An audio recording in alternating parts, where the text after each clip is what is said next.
Aujourd'hui, c'est une journée de mobilisation nationale, je ne pouvais pas passer à côté de ce sujet, l'affaire de Mazan.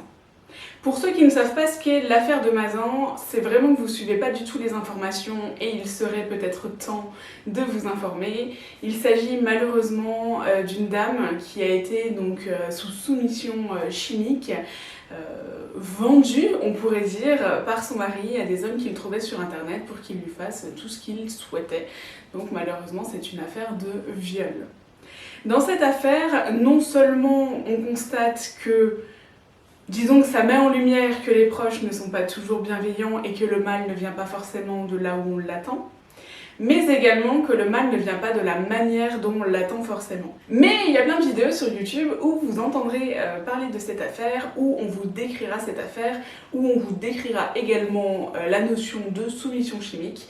Donc ce n'est pas du tout ce que je vais faire aujourd'hui, et en tout cas c'est pas du tout le thème de cette vidéo. Le thème de cette vidéo, c'est ce que j'ai publié sur Instagram il y a 2 jours. Et ça, je pense clairement que vous n'avez pas pu passer à côté non plus si vous suivez les informations. Alors, qu'est-ce qui s'est passé? Je vous remets le photomontage que m'a fait Lucie suite à ce passage, qui est très intéressant. C'est qu'en fait, à la sortie du tribunal, l'avocat donc de la partie adverse, donc des hommes qui ont fait subir les pires atrocités à Gisèle Pelicot, il s'est permis de dire que, et j'ai même encore du mal à le ressortir parce que punaise, quand j'ai lu ça, je me suis dit waouh, va falloir que je fasse une vidéo là-dessus, c'est pas possible, mais ça représente exactement la société actuelle. Enfin, la société, une partie de la société actuelle. Il s'est permis de dire qu'il y avait viol et viol. Pourquoi je fais ces gestes-là? Parce qu'en fait, finalement, c'est comme une balance, et que finalement, il y a des viols qui sont plus graves que d'autres, et il y a des viols qui sont à ce moment-là des vrais viols, et d'autres qui sont pas vraiment des vrais viols. Alors, ce qu'il essayait de dire dans ces cas-là, c'est qu'en fait, il y avait des faits qui étaient plus ou moins graves que d'autres, même s'il y avait eu viol. Pourquoi ça m'a fait monter en pression, ou plutôt pourquoi ça m'a fait péter un câble et mise très en colère? C'est simplement parce que ça représente une grande partie de ce que pense la société. Aujourd'hui, quand une jeune femme, un jeune homme, n'importe qui va subir des choses, on va dire comment il ou elle était habillé, ouais mais qu'est-ce qu'il a fait, qu'est-ce qu'il faisait si tard le soir chez lui, enfin voilà, c'est vraiment qu'est-ce qu'il faisait si tard le soir chez lui avec d'autres gens, qu'est-ce qu'il faisait si tard hors de chez lui, il y a toujours quelque chose.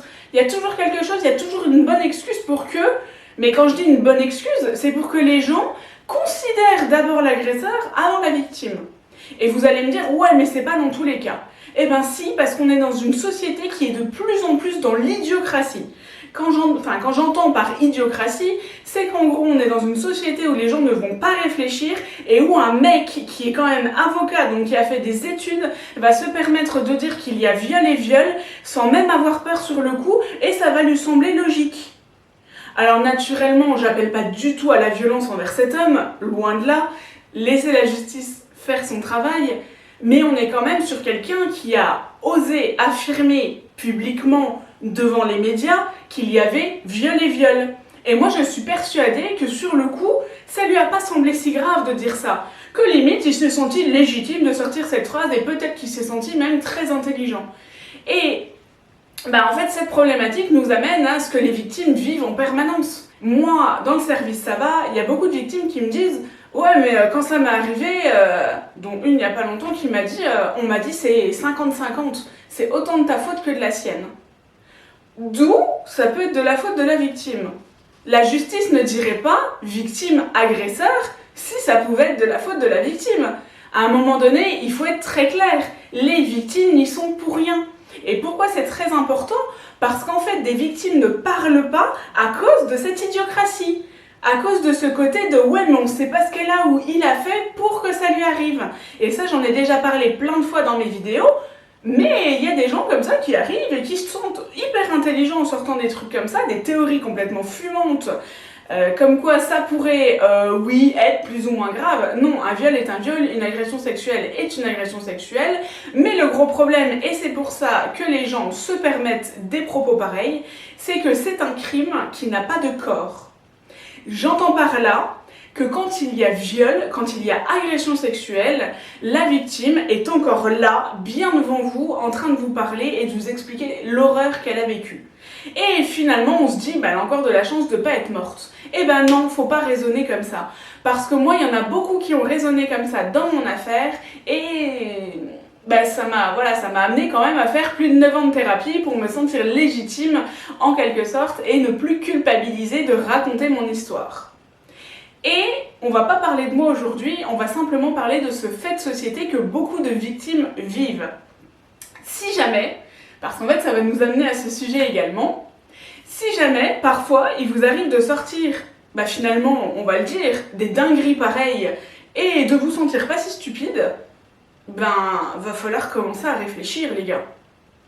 Parce que en fait, ce fait et cette manière d'être, le moi-je et je me sens hyper intelligent, malheureusement, il n'existe pas qu'en pédocriminalité. Il existe dans plein de choses, où des gens se retrouvent sur des plateaux télé, mais dans la vie de tous les jours autour de vous ou autre. Le copain de machin que vous rencontrez, qui vous dit qu'il sait ce que vous avez vécu, mais que... Moi, on m'a quand même déjà sorti le « Bah, franchement, bah t'as du courage de venir ici. » J'étais à l'anniversaire de ma nièce. Alors, pourquoi j'ai du courage d'y être? Bah parce qu'avec tout ce qui se passe en ce moment et tout, tu sais pas trop comment on pourrait te regarder ou autre. Mais en fait, c'est pas moi que vous devez regarder de travers. C'est l'agresseur. Alors, l'agresseur qui naturellement n'était pas là, sinon je ne serais pas venue. Mais en fait, à un moment donné... il faut remettre l'église au milieu du village. Et bah, si jamais il vous est déjà arrivé d'avoir des propos comme ça, changez votre manière d'être, changez votre savoir-être.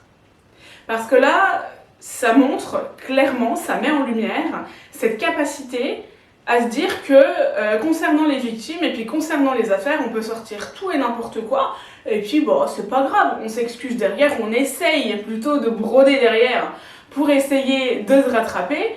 Mais ça marche pas comme ça dans la vie parce que le mal est fait une fois qu'il est fait. Et ben pourquoi c'est important de se mobiliser pour ça? Parce que finalement, ben, y a plein de victimes dans ce cas-là. Moi dans le service ça va, il y a beaucoup de victimes qui me disent quand je raconte mon histoire, on me laisse pas raconter mon histoire. Et c'est pour ça que le service ça va leur fait beaucoup de bien, parce que dans le service ça va, la plupart du temps on les écoute. S'ils nous demandent notre avis, on leur donne notre avis, mais la plupart du temps on les écoute. Et bah, ils se sentent enfin écoutés. Parce qu'en fait, ils vont en parler à quelqu'un qui va les interrompre à un moment donné et qui va leur dire « Ah oui, non mais moi je... » Mais en fait, quand une victime vient se confier, elle n'attend pas le « moi je ». Elle n'attend pas forcément votre avis. Elle a juste besoin de raconter son histoire sans être interrompue. Et ça, c'est très important. Il faut avoir cette capacité d'écoute, cette capacité à ne pas forcément, parfois, donner son avis sur un sujet qu'on ne maîtrise pas. Aujourd'hui, moi, je me permets de faire cette vidéo parce que c'est un phénomène que je constate tous les jours, que je constate autant dans la vie quotidienne que dans le service ça va, où des victimes, finalement, ne se sentent, comme je le disais, pas écoutées. Et c'est très important parce que des petites phrases comme ça, quand j'ai fait la formation au service ça va, donc aux autres écoutants, je leur ai bien dit attention à ne pas dire ce genre de phrases. Attention à maîtriser vos mots et attention à ne pas utiliser des mots, même s'ils vous semblent intelligents, là où ils ne devraient pas être utilisés. C'est pas le fait d'utiliser des jolis mots pour faire des jolies phrases qui donnent forcément raison dans ce qu'on pense ou dans ce qu'on dit. Et c'est très important. Pourquoi? Parce qu'en fait, avec les moi-je, on peut faire plus de mal, ou pire, on peut devenir imbuvable. Et il y a beaucoup de victimes qui me disent telle ou telle personne, je ne la supporte plus parce que finalement, elle est énergivore. À chaque fois qu'elle me voit, elle me reparle de mon affaire, elle me reparle de mon vécu, elle me reparle de mon traumatisme, comme si c'était elle qui l'avait vécu, et au fur et à mesure qu'elle m'en parle, finalement, elle le minimise. Et elle le minimise parce qu'elle pense avoir des connaissances sur le sujet. Et c'est ce dont on parlait la semaine dernière. Attention quand vous pensez avoir des connaissances sur le sujet, parce que en général, si vous vous exprimez trop fort, vous faites partie des idiots parce qu'en fait, quelqu'un qui a de véritables connaissances sur le sujet ne s'exprimera pas parce qu'il saura à quel point le sujet est vaste et à quel point il faut faire attention. Je vous laisse là-dessus et je vous dis à la semaine prochaine.